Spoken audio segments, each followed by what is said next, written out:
दोस्तों, हम सब चाहते हैं कि हम अपने मन को अपने वश में रखें। भगवान ने हमें वो सारी शक्ति भी दी है जिससे कि हम अपने मन को अपने वश में रख सकते हैं और इसका सही उपयोग करके हम अपने जीवन में वो सब कुछ हासिल कर सकते हैं जो कि हमारा सपना होता है।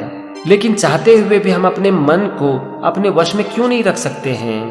आज हम इसी सवाल का जवाब ढूंढेंगे श्रीमद् भागवत गीता में और भगवत गीता से ही ये जानने की कोशिश करेंगे कि हम अपने मन को अपने वश में कैसे रखें। दोस्तों, हमारे अंदर अपने जीवन में जितने भी प्रश्न उठते हैं ना, उन सारे प्रश्नों का उत्तर है श्रीमद् भागवत गीता में। बस हमें जरूरत है श्रीमद् भागवत गीता को अच्छे से समझने की और इसमें जो बात कही गई है उसे अपने जीवन में उतारने की। जिस इंसान ने अपने मन को अपने वश में कर लिया ना, समझ लो कि वो जीवन में कुछ भी कर सकता है और ऐसे इंसान को दुखी करने का कोई तरीका नहीं है। क्योंकि जो इंसान अपने मन को अपने वश में कर लेते हैं ना, वो ये भी समझ जाते हैं कि सुख और दुख मन की स्थिति का नाम है और यही कारण है कि एक ही परिस्थिति दो इंसान को अलग अलग दिखती है। तो चलो जीवन के सबसे महत्वपूर्ण सवाल का जवाब कि हम अपने मन को अपने वश में कैसे करें श्रीमद् भागवत गीता में ढूंढते हैं। श्रीमद् भागवत गीता के दूसरे अध्याय के 14वें श्लोक में भगवान श्री कृष्ण अर्जुन से कहते हैं, मात्रा स्पर्शास्तु कौन्तेय शीतोष्णो सुख दुख खदा आगमा पाई नो नित्या स्थान्ति तिक्ष स्वभारत। यहाँ पर भगवान श्री कृष्ण अर्जुन से कहते हैं कि हे कुंती पुत्र, इंद्रियों और विषयों के संजोग से हमें सर्दी गर्मी और सुख दुख का एहसास होता है और यह विनाशशील है और नित्य है, इसीलिए हे भारत तुम इसे सहन करो।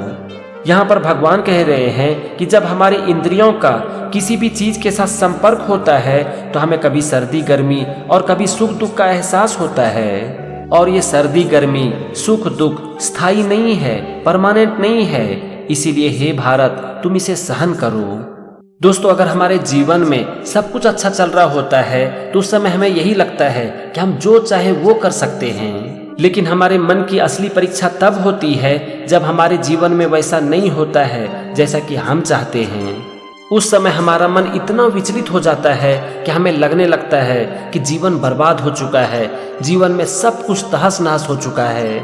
लेकिन यहाँ पर आप देखो श्रीमद् भागवत गीता में भगवान श्री कृष्ण क्या कह रहे हैं। भगवान श्री कृष्ण कह रहे हैं कि सुख दुख सर्दी गर्मी स्थायी नहीं है, परमानेंट नहीं है, ये विनाशशील है और नित्य है और इसीलिए हमें इसे सहन करनी चाहिए। दोस्तों, जब आप इस बात को समझ जाते हो ना कि जीवन में सुख और दुख ऋतुओं की भांति आते जाते रहते हैं, ये परमानेंट नहीं है, तो आप देखोगे कि जीवन की किसी भी परिस्थिति में आपका मन विचलित नहीं होता है। क्योंकि जैसे ही आपका मन विचलित होता है उस समय आपकी बुद्धि और आपकी समझ बीच में आ जाती है और आपसे कहती है कि दुख की कोई बात ही नहीं है, क्योंकि ये दुख स्थायी नहीं है, परमानेंट नहीं है। और जैसे ही ये चीज आपके मन में आती है तो आपका मन पूरी तरह से शांत हो जाता है और जब मन शांत रहता है तो ये हमारे कंट्रोल में भी रहता है। इसके बाद हम चलते हैं दूसरे अध्याय का 38वां श्लोक। यहाँ पर भगवान श्री कृष्ण अर्जुन से कहते हैं, सुख दुखे समे कृत्वा लाभा लाभो जया जयो ततो युद्धाय युज्यस्व नैनम पापम वाप्स्यसि। यहाँ पर भगवान श्री कृष्ण अर्जुन से कहते हैं कि हे अर्जुन, सुख दुख लाभ हानि जय पराजय को समान समझकर तुम युद्ध के लिए तैयार हो जाओ। इस प्रकार युद्ध करने से तुम्हें युद्ध का पाप नहीं लगेगा।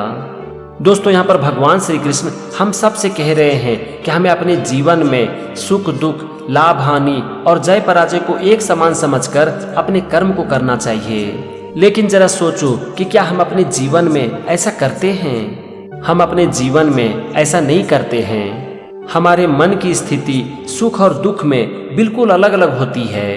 जब हम अपने जीवन में कोई सफलता प्राप्त कर लेते हैं तो उस समय हमारे मन की स्थिति अलग होती है और जैसे ही हम अपने जीवन में कभी फेल हो जाते हैं तो उस समय हमारे मन की स्थिति बिल्कुल अलग होती है। और अपने मन को अपने वश में नहीं करने का ये एक बहुत बड़ा कारण है। दोस्तों, हमें अपने जीवन में इस बात को समझने की जरूरत है कि हम अपने जीवन में हर समय नहीं जीत सकते। इसीलिए जब आपके जीवन में सब कुछ अच्छा चल रहा हो तो उस समय बहुत ज्यादा खुश होने की जरूरत नहीं है और जब आपके जीवन में वैसा नहीं हो रहा हो जैसा कि आप चाहते हो तो उस समय आपको बहुत ज्यादा दुखी होने की जरूरत नहीं है। यहाँ पर आपको जरूरत है अपनी समझ बढ़ाने की। आपको ये समझने की जरूरत है कि जय पराजय, लाभ हानि, सुख और दुख जीवन में लगा ही रहेगा। और जो ज्ञानी लोग होते हैं वो जीवन की हर परिस्थिति में अपने मन को एक समान बनाए रखते हैं। और जो लोग ऐसा कर पाते हैं उसका मन भी उसके नियंत्रण में रहता है। इसीलिए दोस्त, अगर आप चाहते हो कि आपका मन आपके वश में रहे तो आप कोशिश करो कि जीवन की हर परिस्थिति में आपकी मानसिक स्थिति एक समान बनी रहे। अगर आप ऐसा कर पाते हो तो आपको अपने मन को अपने वश में करना नहीं पड़ेगा। ये हमेशा आपके साथ रहेगा और आपके वश में भी रहेगा।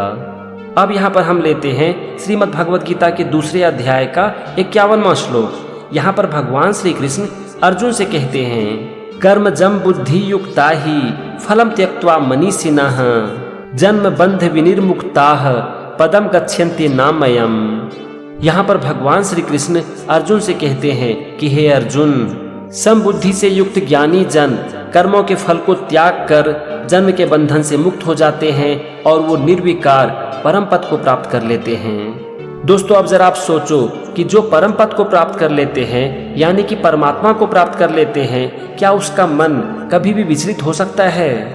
क्या ऐसे लोगों का मन कभी भी उसके नियंत्रण से बाहर रह सकता है? ऐसे लोगों का मन उसके नियंत्रण से कभी बाहर नहीं रह सकता। लेकिन परमात्मा को प्राप्त करने के लिए भगवान श्री कृष्ण क्या करने के लिए कह रहे हैं? भगवान श्री कृष्ण यहाँ पर दो बात कह रहे हैं, एक समबुद्धि और दूसरा कर्म के फल का त्याग। समबुद्धि का मतलब होता है जीवन की हर परिस्थिति में अपने मन को एक समान बनाए रखना।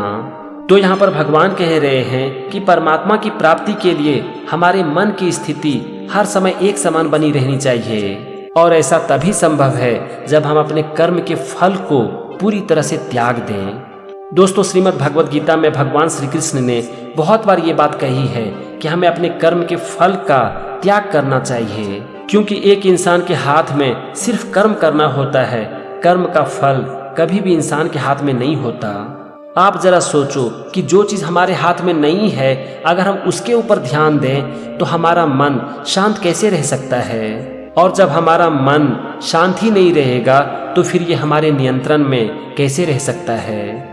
इसीलिए अगर आप चाहते हो कि आपका मन आपके नियंत्रण में रहे तो आपको अपने कर्मों के फल का त्याग करना पड़ेगा, क्योंकि जब तक आप अपने कर्म के फल को नहीं छोड़ोगे तब तक आपका मन कर्म के फल की तरफ भागेगा और ये कभी भी आपके नियंत्रण में नहीं आएगा।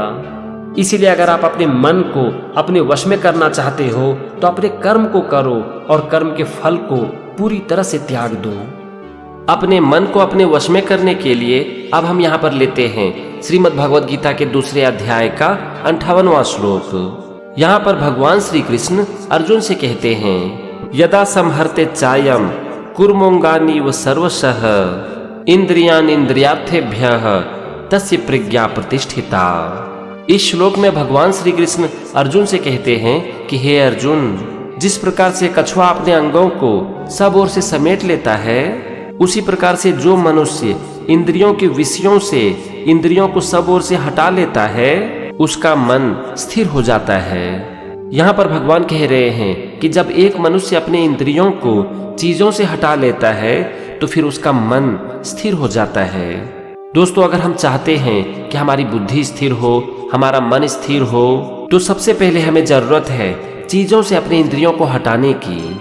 आपको शायद पता ही होगा कि हमारे पास 5 इंद्रियां होती है, आंख, नाक, कान, जीभ और त्वचा। और इस 5 इंद्रियों के द्वारा ही हम बाहर की दुनिया की चीजों के संपर्क में आते हैं। यहाँ तक कोई प्रॉब्लम नहीं है, यहाँ तक हमारा मन स्थिर रहता है और ये हमारे वश में भी रहता है। लेकिन प्रॉब्लम तब शुरू होती है जब हम चीजों के मुंह में फंस जाते हैं। और जैसे ही हम चीजों के मुंह में फंसते हैं तो फिर हमारा मन हमको छोड़कर चीजों के पीछे भागने लगता है। यानी कि ये कह सकते हैं कि हमारा मन हमारे नियंत्रण से बाहर हो जाता है। दोस्तों, चीजें होती है हमारी जरूरत को पूरा करने के लिए, ताकि हम एक अच्छी जिंदगी जी सकें। इसीलिए अपने जरूरत के अनुसार चीजों को खरीदने में कोई बुराई नहीं है। लेकिन प्रॉब्लम तब शुरू होती है जब हम बिना जरूरत के चीजों के मोह में फंसकर उसे इकट्ठा करना शुरू कर देते हैं। इससे होता क्या है, हमारा मन चीजों के मोह में फंस जाता है और ये बार बार चीजों के पीछे भागने लगता है और इस तरह से हमारा अपने मन के ऊपर नियंत्रण खत्म हो जाता है। तो अगर आप चाहते हो कि आपका मन आपके वश में रहे तो सबसे पहले अपने इंद्रियों को अपने वश में करना सीखो। और दोस्त, ये एक दिन में होने वाला नहीं है। इसके लिए आपको बहुत मेहनत करनी पड़ेगी और जीवन में बहुत कुछ छोड़ना भी पड़ेगा। खास करके उन चीजों को छोड़ना पड़ेगा जिनकी आपको कोई जरूरत नहीं है। दोस्तों, अगर आप ध्यान से अपने मन को समझने की कोशिश करोगे ना तो आपको समझ में आ जाएगा कि हमारे मन के बहकने का सबसे बड़ा कारण है इंद्रियों का चीजों के साथ संपर्क। अब हम इंद्रियों और चीजों के संपर्क को रोक तो नहीं सकते हैं और हमें ये रोकना भी नहीं चाहिए। हमारी इंद्रियां हैं चीजों के संपर्क में आने के लिए ही, ताकि हम किसी भी चीज का यूज कर सकें। लेकिन प्रॉब्लम तब शुरू हो जाती है जब हम चीजों के मोह माया में फंस जाते हैं। हम जैसे ही चीजों के मोह में फंस जाते हैं वैसे ही हमारा मन सुख और दुख के समय अलग अलग तरीके से व्यवहार करना शुरू कर देता है और ये है सारी प्रॉब्लम की जड़। श्रीमद् भगवद गीता में भगवान श्री कृष्ण ने बहुत बार ये बात कही है कि हमारा मन सुख और दुख के समय एक समान रहना चाहिए और जो मनुष्य अपने मन को सुख और दुख के समय एक समान रखते हैं उनकी बुद्धि स्थिर होती है। और दोस्त, जब हमारी बुद्धि स्थिर होती है तो हमारा मन स्थिर हो जाता है और जब हमारा मन स्थिर हो जाता है तो फिर ये हमारे नियंत्रण में भी आ जाता है। तो फ्रेंड्स, अपने मन को अपने वश में करने के लिए आज हमने श्रीमद् भगवद गीता के दूसरे अध्याय का 4 श्लोक लिया, 14th, 38th, 51st और 58th। और ये चारों श्लोक अभी आपके स्क्रीन पर है। आप इन चारों श्लोकों को बार बार पढ़ो, इसे ठीक से समझो और धीरे धीरे इसे अपनी जिंदगी में उतारो। अगर आप श्लोक के एक एक शब्द का मतलब समझना चाहते हो, उसे बहुत अच्छे से समझना चाहते हो, तो आप प्लेलिस्ट में जाकर मेरा भगवद गीता का सीरीज देख सकते हो। वहां पर मैंने श्लोक के एक एक शब्द का मतलब समझाया है। यहाँ पर सबसे पहले आपको जरूरत है श्लोक को अच्छी तरह से समझने की कि भगवान श्री कृष्ण आखिर कह क्या रहे हैं। और एक बार अगर आपको ये समझ में आ गया तो फिर इसे अपनी जिंदगी में उतारो।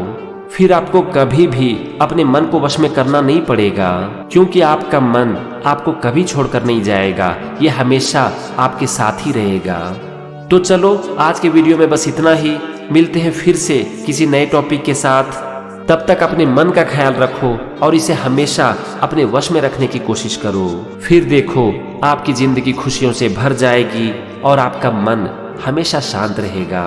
और यही है हमारे जीवन का सबसे बड़ा उद्देश्य। Thank you. जय हिंद, जय श्री कृष्णा।